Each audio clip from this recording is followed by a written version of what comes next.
Kung hindi naman ho patungkol sa Vice President na sasabihin natin, hindi naman po patungkol sa depensa o prosekusyon ng Vice Presidente natin, then wag na ho natin payagan na magsalita pa po dito because nasasayang. Because every minute, every hour that we waste away from the defense or from the prosecution of the case of the Vice President, it is injustice. It is called injustice to the Vice President, to her family, yung anguish, yung kanyang sama ng loob, yung oras na nakabinbin ang kaso na ito.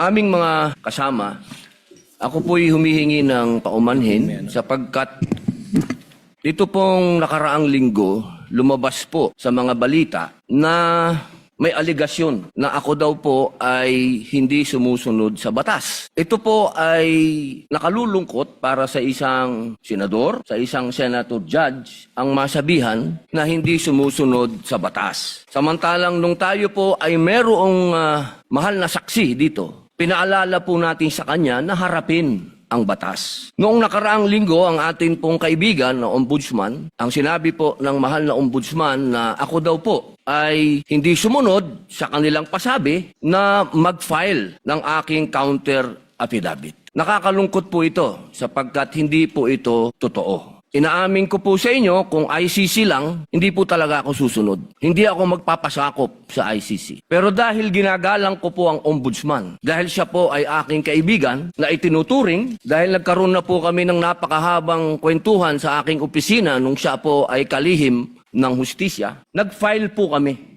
Huwag po nating gamitin ang oras ng impeachment court sa pagpapaliwanag o sa pagtatanggol ng ating mga sarili simula pa po noong nakaraang linggo. Because the time we waste here to defend ourselves, defend what we believe or what have you, is an injustice to the Vice President.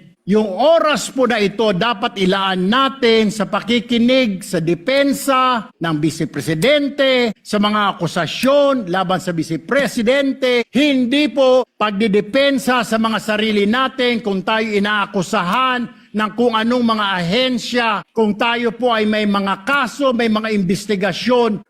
This is not the right forum, Mr. Presiding Officer, Mr. President, Senate President. This is not the right place. This court was established, was created, the impeachment court, for the Vice President and Vice President only. This should be her time. This should be her forum. Not our forum here na ilabas natin ang saloobin natin, mga sagot natin sa mga akusasyon, mga kaso laban sa atin. And this is not also the time, Mr. President, Mr. Presiding Officer, na hanapin yung mga kasama nating nawawala, nakakulong. Dapat po doon sa Senado natin, sa sesyon natin, and not here in this court, Mr. Presiding Officer, Mr.